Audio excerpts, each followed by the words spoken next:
ranking Star Wars TV shows from worst to best. So, which Star Wars show is the worst of them all?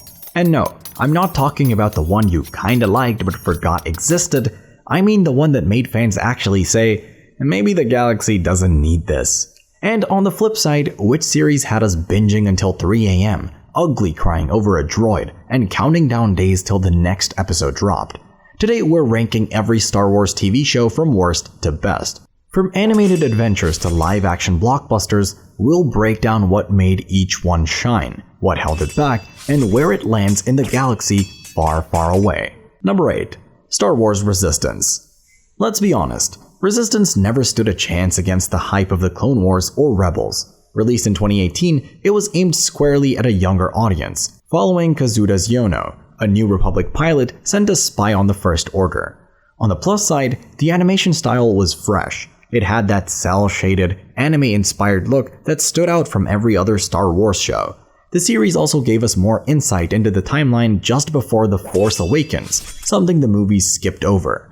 Poe Dameron and Captain Phasma even made appearances, voiced by their actual film actors, Oscar Isaac and Gwendolyn Christie.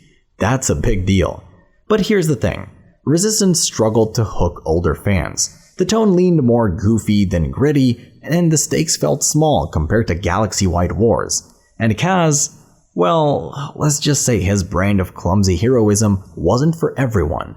Still, it delivered a unique perspective on the rise of the First Order, and if you're a sequel-era superfan, it's worth checking out for the lore alone. Number 7. The Book of Boba Fett. When Disney announced Boba Fett was getting his own show, the fandom went into hyperspace with excitement. This was the bounty hunter, the man, the myth, the jetpack, finally getting his spotlight after decades. And to be fair, the show gave us some gold. Tamura Morrison brought real depth to Fett, exploring what happens when a feared killer decides to rule with respect instead of fear. The Tusken Raider arc in the early episodes? Easily one of the most humanizing things Star Wars has ever done for a background culture. But then, the pacing slowed, the plot got muddy, and suddenly the Mandalorian took over the Book of Boba Fett. Literally, Din Djarin and Grogu swooped in for entire episodes, stealing the show and leaving some fans wondering if they were watching Mando Season 2.5 instead of a Fett story. Still, we got live-action Cad Bane, Luke training Grogu, and Boba riding a Rancor into battle. And if that doesn't earn a worth watching, nothing will. Number 6. Obi-Wan Kenobi. You'd think a series about Obi-Wan, one of the most loved Jedi in the galaxy, would be a slam dunk. And in a lot of ways, it was. Seeing Ewan McGregor back in the robes after 17 years was like welcoming an old friend home.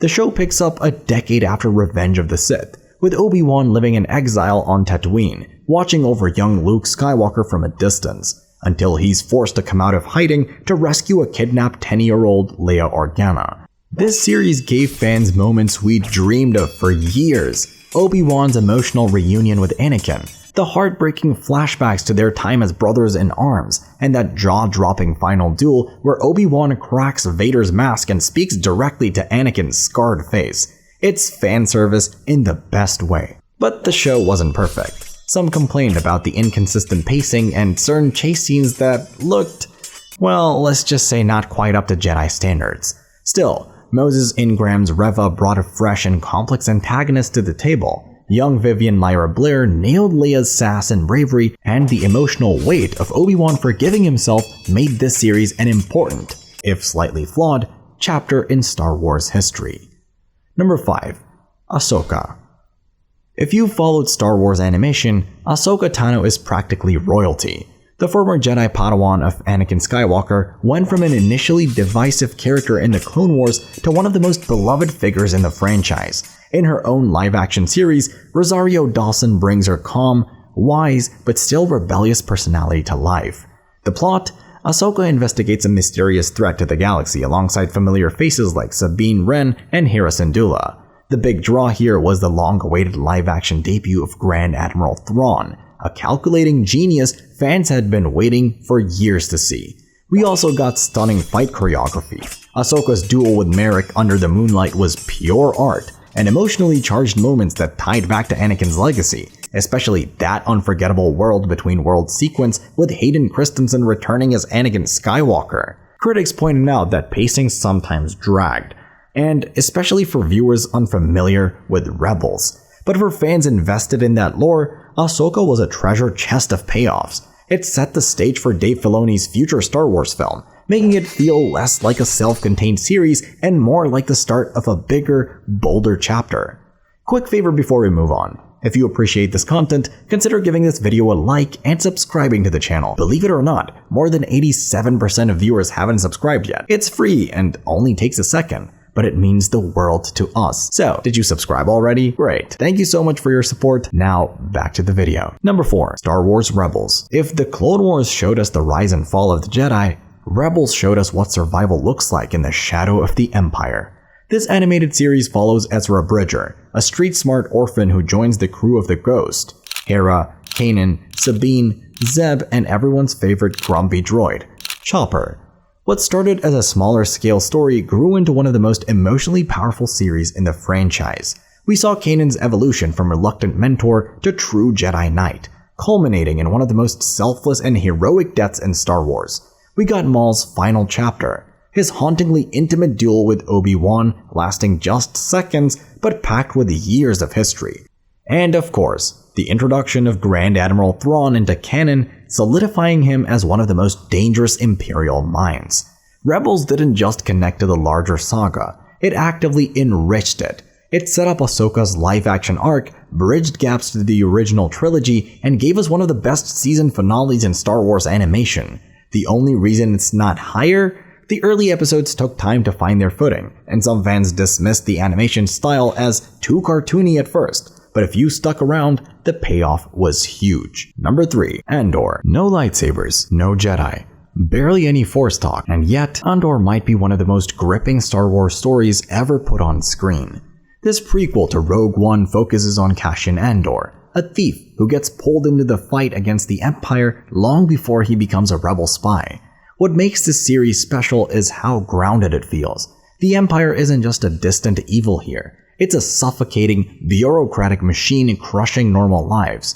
We see prison labor camps that strip people of hope, a heist episode that has you on the edge of your seat, and Mon Mothma navigating political traps in the Senate with as much tension as a lightsaber duel. And yes, Andy Serkis's Never More Than 12 moment became instantly legendary without a single blaster fired. Critics and fans loved how Andor took its time building stakes. It's slow burn storytelling at best, with dialogue and character work that make every small victory feel monumental. Some casual viewers found it too slow compared to more action-heavy Star Wars, but for many, that realism made the galaxy feel more alive than ever. It's gritty, smart, and fearless in showing how rebellion is born, not with grand speeches, but with desperate people deciding enough is enough. Number 2. Star Wars: The Clone Wars. This is the show that took a divisive prequel era and turned it into one of the most richest periods in Star Wars storytelling. Over 7 seasons, The Clone Wars fleshed out Anakin Skywalker beyond the movies, showing him as a brilliant general, a loyal friend, and a man slowly being pulled toward the dark side. We got introduced to Ahsoka Tano here, who, let's be honest, started off with a mixed fan reception, but grew into one of the franchise's greatest characters. We saw Captain Rex and the clone troopers get real personalities, heartbreaking backstories, and moments of loyalty that still hit hard years later. And the arcs, from the Umbara campaign to Darth Maul's return, proved animated Star Wars could go darker and deeper than many live-action stories. The final season, released on Disney Plus, was a masterclass. The Siege of Mandalore arc, running alongside the events of Revenge of the Sith, was cinematic perfection. Seeing Order 66 from Ahsoka's perspective, Rex's tearful breakdown, and Maul tearing through clone troopers like a force of nature, it's some of the best Star Wars content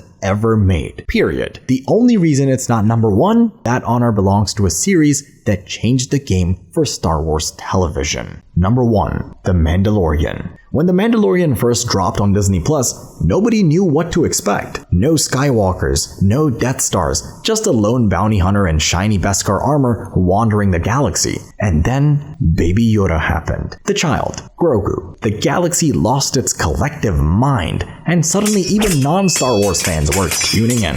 But The Mandalorian is more than just Grogu's cuteness. It's a love letter to classic Star Wars, blending westerns, samurai films, and space opera into something fresh yet familiar. Din Djarin's journey from hardened loner to protective father figure gave the series emotional weight, while guest appearances like Ahsoka, Luke Skywalker, and Bo-Katan connected it beautifully to the larger saga. The action? Top tier. The lore? Expanded in ways that made Mandalorian culture deeper than ever. And the production value set a new standard for TV, with groundbreaking stagecraft technology making every planet look cinematic. Season 2's finale, with Luke mowing through Dark Troopers, is still one of the biggest stand-up and cheer moments in Star Wars history. It's number 1 because it did what seemed impossible. It united the fandom. For a while, no matter where you stood on the sequels, prequels, or originals, The Mandalorian gave us something to rally around. And in a galaxy that thrives on hope, that's worth the top spot. And there you have it, every Star Wars TV show,